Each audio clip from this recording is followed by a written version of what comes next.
저는 2주 전에 하이브 소속, 아니죠. 정확히 말하면 이제 어두워 소속이죠.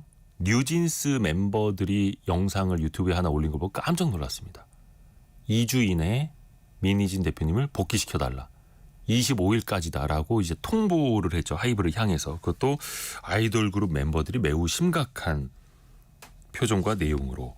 그 기한이 어제까지였습니다. 그래서 하이브가 하나 절충안을 내놓기는 했는데 글쎄요. 갈등은 쉽게 봉합되지 않는 분위기입니다. 하이브와 어두워, 또 뉴진스, 민희진 전 대표 어떻게 될까요?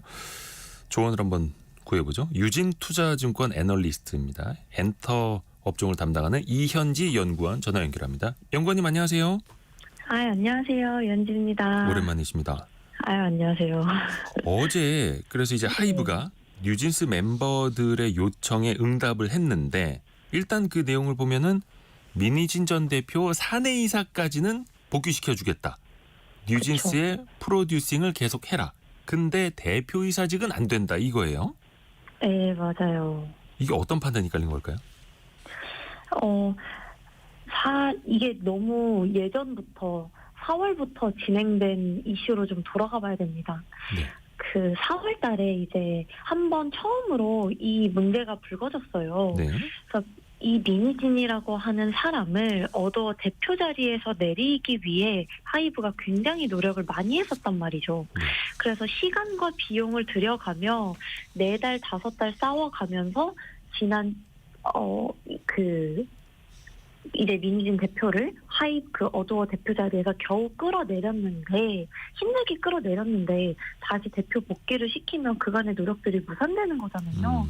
그렇기 때문에 사실 하이브 입장에서도 뉴진스의 입장은 알겠으나 대표 자리까지 다시 복귀시키기는 좀 탐탁지 않았었던 거죠. 어떻게 내가 이렇게 성과라고 하긴 그렇지만 어떻게 이런 결과를 초래했는데 다시 대표 자리 복귀 그건 안 된다. 다만 절충안이라고 계속 표현이 됐었던 게 대신 사내이사의 임기를 좀 더 연장을 시켜주고 3년간 연장을 시켜주고 네. 너가 남아있는 뉴진스 계약 기간 5년 동안은 프로듀싱 업무를 해라. 이런 식으로 절충안을 제안을 한 거죠. 네. 근데 당연히 이제 민희진 전 대표 입장에서는 복장 터지는 소리다. 말도 안 된다. 이렇게 이제 서로 계속 갈등이 아직 봉합되지 않고 계속 이어지고 있는 그런 상황입니다.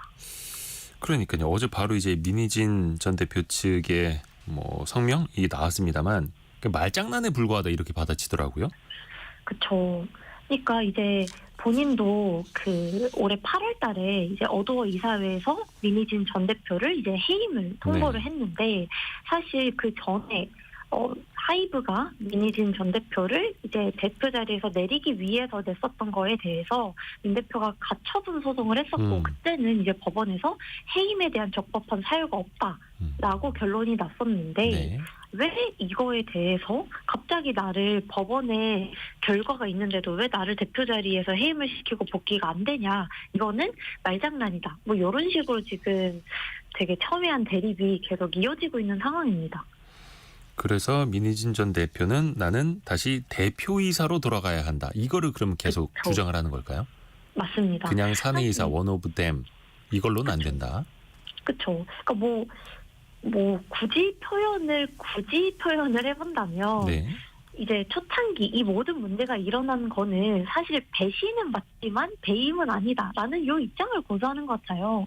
그러니까 결국 어도어라고 하는 레이블 자체도 내가 만든 거고, 그러니까 민희진 대표가 내가 만든 거고 여기로 나를 스카우트하면서 내가 해보고 싶은 거 다 해라, 원하는 거 다 시켜주겠다라고 하더니 이제 와서 왜 갑자기 대표 자리에서 끌어내리고 나를 대표 자리에는 복귀를 못 시켜주냐. 그러니까 원래 권리를 다시 되찾기 위한 그런 투쟁이 계속 되고 있는 상황인 거죠. 그리고 이제 하이브 입장에서도 하이브가 그렇다고 해서 무지막지하게 나쁜 기획사냐, 또 그건 아니에요.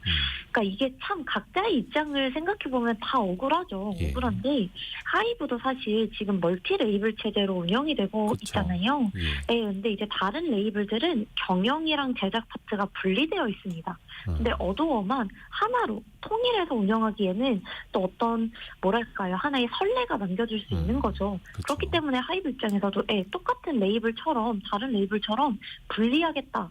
라는 입장을 고수하는 거고, 또 뭐 민희진 뭐 전 대표 입장에서는 마음대로 하라고 했으면서 왜 이제 와서 뭐라 하냐, 이렇게 억울한 거고, 그런 게 사실 겉으로는 해소가 된 듯 싶지만 여전히 불확실성은 계속 남아있는 그런 상황입니다.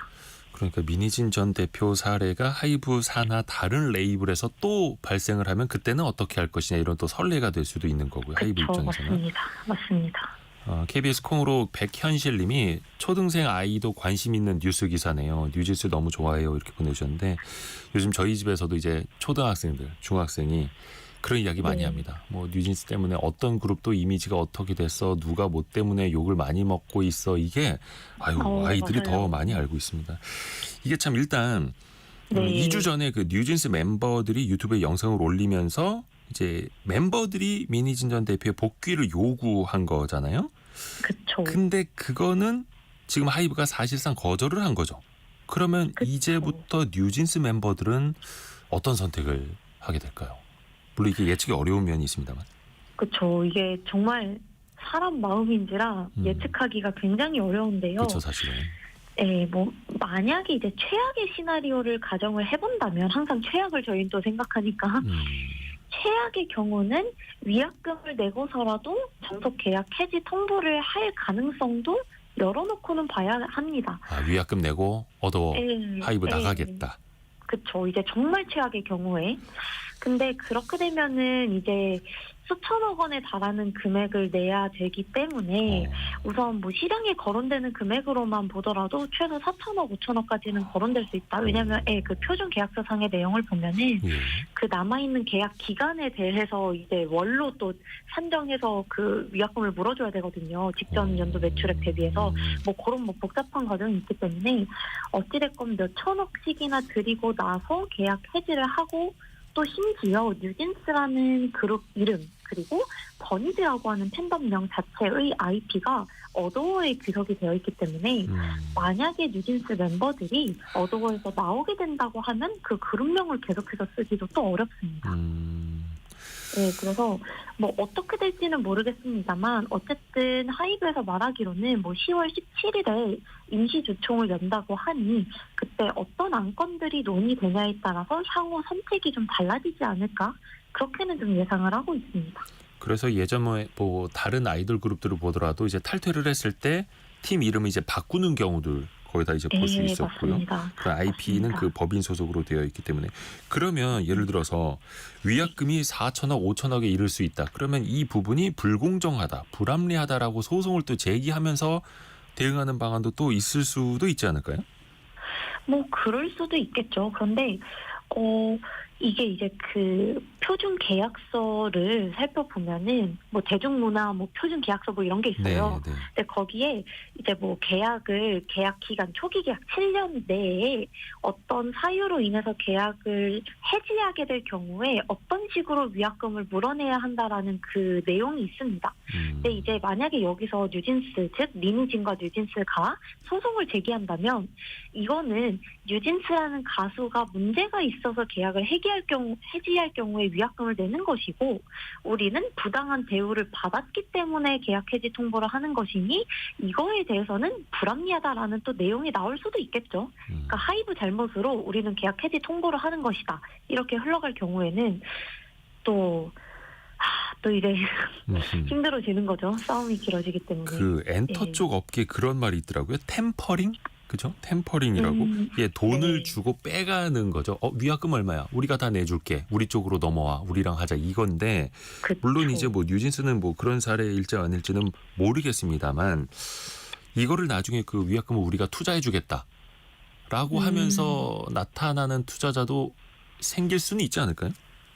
그렇죠. 뭐 그런 가능성도 생각을 해볼 수 있습니다. 그 단어가 이제 수면 위로 거론되기 시작했던 게 그 챔백씨라는 SM의 가수들이 아직 계약 기간이 남아 있음에도 이제 그 MC몸 소속사 거기에서 이제 접근을 했다라면서 이제 템퍼링이라는 단어를 또 저희가 새롭게 알게 됐는데 뭐 그럴 수도 있어요. 그런데 이제 또 시장에서 예측하기로는 이런 방법도 있는 거죠. 말씀하신 대로 이제 SI라고 하는 전략적 투자자들이죠. 네. 그 투자자들이 우리가 내줄게 그러면서 새로운 어도어 말고 새로운 레이블을 설립할 때 그 레이블 투자 자금을 대줄게 대신 데리고 나와 뭐 이런 식으로 갈 수도 있습니다. 아직 확정된 게 하나도 없기 때문에 그쵸. 사실 상상의 나래를 펼치면은 굉장히 많은 시나리오가 나올 수 있어요. 근데 어찌됐건 지금 상황에서는 뉴진스가 존속한다 혹은 남아 이제 떠난다라는 걸 봤을 때 어찌됐건 지금 모든 노이즈들이 어느 정도 좀 마무리를 향해서 달려가고는 있는 상황이기 때문에 주가를 이제 추정하는 입장에서는 솔직히 지금 상황에서는 어떤 리스크가 나온다 한들 그렇게까지 주가에 더 악영향을 미치지는 않을 것이다. 이렇게는 생각해 볼 수 있습니다. 현재 주가에는 그 최악의 시나리오까지 좀 반영이 되고 있는 것 같다. 네. 그 주가 얘기는 뒷부분에 한 번 더 여쭤보겠고 일단 그러면 이걸 네. 법원, 이사회 누군가는 어디에선가는 매듭을 지어야 하잖아요. 맞습니다. 근데 그게 지금 가능할까요? 요게 또 힘들어요. 사실 우리가 이 8월 달에 민희진 전 대표가 해임되기 전만 해도 민희진 대표가 이제 어쨌든 1차전에서는 승리를 했잖아요. 네. 가처분 소송에서 이제 민 대표 측의 손을 법원이 들어주면서 해임할 수 없다. 그래서 마무리가 된 줄 알았는데 갑자기 또 주주간 계약, 민희진과 이제 하이브 사이에 맺었었던 엄밀히 따지면 어도어겠죠. 그 주주간 계약 자체를 해지하면서 민희진 대표를 대표에서 끌어내리는 게 또 가능해졌기 때문에 네. 사실 지금 법원이건 이사회건 매듭을 짓기 전에 어도어 이사회와 민희진 각자의 입장이 너무 명확하게 대립을 하고 있어요. 그래서 누가 매듭을 짓는다라기보다는 우선은 우리가 예상을 해본다면 어찌됐건 다음 달에 임시주총을 연다고 하니 그때 무슨 얘기가 나오는지 그거에 조금 더 집중을 하는 편이 좋지 않을까. 근데 그 다음 달 임시주총은 민희진 전 대표를 다시 사내 이사로 등기시키겠다라는 그쵸. 의미의 임시주총이고 또 임시주총인데 민희진 전 대표는 또 그거에 그쵸. 대해서도 반발을 하고 있고. 그렇죠. 어차피 어도어 이사진 대부분이 하이브 측 인사인데 그렇죠. 나를 다시 임기를 연장시켜준다는 보장이 없는데 내가 뭘 믿고 여기에 이제 그쵸. 그 동의를 하냐. 이런 민희진 식으로 전 또 대표 입장에서는 있는 거고요. 이거 뭐 나 갖고 노는 거냐 뭐 이렇게 얘기할 그쵸, 수도 있는 그쵸. 거고요. 또 하나가 그 1,000억 원에 이를 수 있는 그 주식 가치 아니겠습니까? 민희진 전 대표가 맞습니다. 행사할 수 있는. 근데 그게 또 이제 11월부터 풋옵션을 행사. 그러니까 하이브 측에다가 내 주식을 당신 내가 약 1,000억 원에 사가시오라고 요구할 수 있는 그런 게 주주간 계약에 있었는데 근데 그걸 또 얼마 전에 하이브가 계약 해지 통보를 한 거잖아요. 네. 이것도 결국은 그런 법원으로 가는 건가요? 그렇죠. 그래서 지금 이제 지난 그 민 대표를 해임하기 전에 지난 7월에 이제 하이브가 주주간 계약 해지를 통보를 했고 지금 이 주주간 계약 해지 확인서를 제기해서 이게 지금 계류 중에 있는 상황인데 만약에 여기에서도 또 이제 또 상상력을 펼쳐볼 수 있는 거죠. 법원이 하이브의 손을 들어준다면 즉 주주간 계약 해지가 맞다라고 한다면 이제 민 대표 입장에서는 1,000억 원에 달하는 풋옵션을 행사할 수가 없습니다. 네. 권한이 없는 거니까요. 예. 그런데 이거에 대해서 주주간 계약 해지가 아니다. 이거는 이제 하이브에서 너무 좀 말도 안 되게 해지를 했다. 민 대표의 손을 들어주게 된다면 이제 민희진 대표 입장에서는 계약이 살아있는 거기 때문에 풋옵션을 행사할 수가 있습니다. 그러니까 결국은 이거야말로 정말 법원에서의 결정에 좀 달려있는 거겠죠. 그렇죠. 거의 뭐 1,000억 원 규모라고 하니까 뭐 사활을 걸고 법정 투쟁을 하겠죠. 그 아까 하이브 주가 잠깐 이야기를 해주셨는데 네. 하이브의 그 일종의 채권이죠. 전환사채. 그러니까 당장은 채권이지만 주가 올라가면 주식으로 전환을 할 수 있는 그런 채권. 근데 이제 주가가 너무 떨어지다 보니까 투자자들이 내 원금 돌려주쇼 이렇게 또 요구를 한다고 해요. 네, 이거는 맞습니다. 어떤 영향을 줄까요?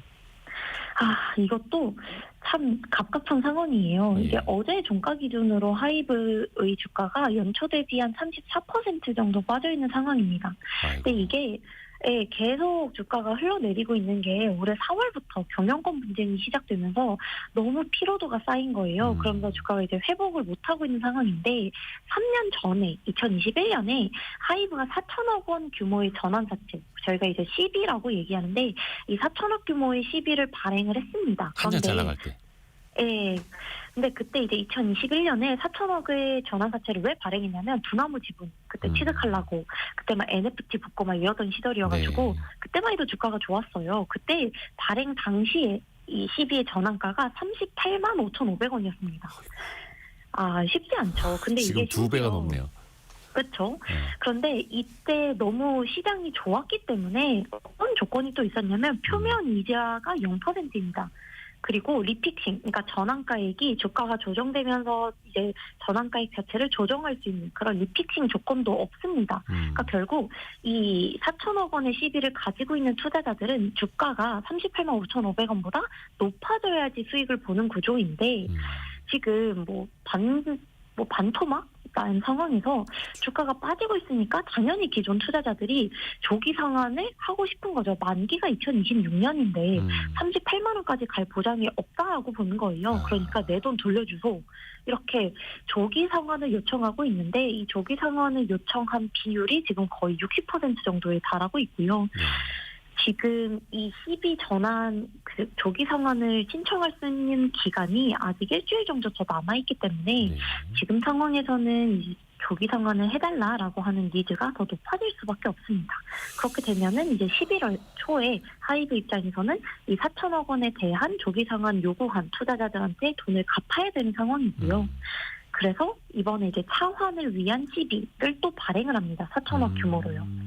그래서 지금 어찌됐건 하이브 입장에서는 내부에서도 외부에서도 계속 이런 잡음들이 들려오고 있는 상황에서 심지어 하이브 자체만 놓고 봤을 때는 실적에서 그렇게 또 성장을 보여주고 있지는 못한 상황입니다. 네.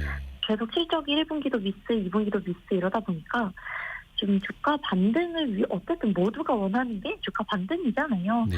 그래서 주가 반등을 위해서는 실적이 잘 나오건 리스크에 완전 해소건 어떤 한 방의 큰 성과가 좀 필요한 상황입니다. 아이고 그러게요. 지금 이 전환사채 투자한 사람들도 지금 주가 2배 이상으로 올라가야 본전이 되는데 그쵸. 난 차라리 그냥 하이브 주식으로 안 받고 그냥 나는 그냥 채권이니까 원금 돌려주소. 원금이나 돌려줘라. 이렇게 또 판단할 수 있더라. 물론 그건 한 일주일 뒤에 지켜봐야겠습니다만. 네. 그 하이브뿐만이 아니죠. 사실은 SM, JYP, YG 엔터까지도 엔터사들 주가 하나같이 신저가 행진입니다. 약간 사실 하이브도 오늘 한 3.8% 정도 반등하긴 하는데 최고가 42만 원에서 16만 원까지 내려온 거 보면 이게 반등이라고 보기도 어렵고.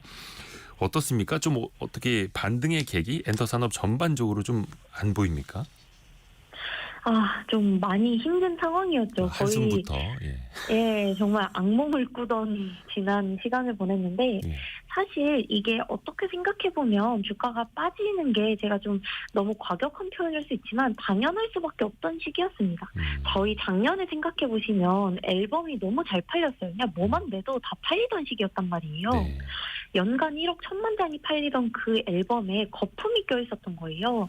올해는 이제 엄밀히 따지면 작년 6월부터 중국에서 앨범 수출이 YOY로 98, 99% 역성장을 하기 시작하면서 과하게 거품 껴있던 앨범이 좀 정상화되는 과정을 올해 상반기 내내 보여준 그런 구간이었습니다. 즉 하향 안정화되는 구간이었다라고 보면 되는데 이게 문제가 결국은 거품 껴있던 산업이 정상으로 돌아온다는 거는 긍정적인데 실적 측면에서 보면 어쨌건 엔터 4사의 매출 절반가량이 앨범에서 나오고 있었는데 그 앨범 성장세가 둔화되다 보니까 외형이 줄어들고 있었고요.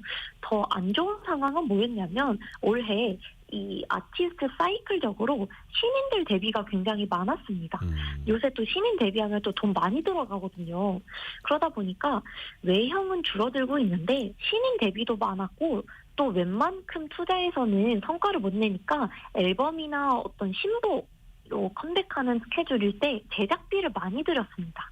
그러니까 외형은 줄어드는 상황에서 비용이 높아지다 보니까 당연히 이익 규모가 쪼그라들 수밖에 없었던 거죠. 그런 게 지금까지 상반기 그리고 3분기까지 이어져 오고 있는 업황입니다.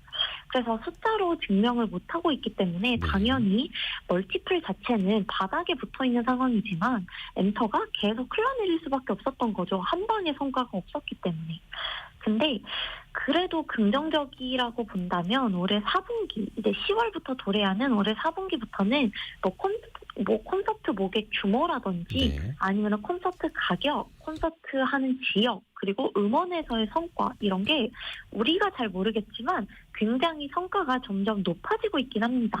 그래서 이런 모든 게 실적적으로 증명이 될 수 있는 4분기부터는 네. 좀 이제 빛이 든다. 그래서 시기적으로는 아직까지는 조금 힘든 구간을 보내고 있지만 어쨌든 모든 모멘텀들이 몰려있는 4분기부터는 네. 그래도 엔터가 너무 주가도 빠져있기 때문에 다시 좀 좋게 볼 만한 시기가 온다. 이렇게 봅니다. 그 구름이 좀 거치길 기대하겠습니다. 유진 네. 투자증권 애널리스트 이현지 연구원이었습니다. 고맙습니다. 네, 감사합니다. 라디오 정보센터 다녀옵니다.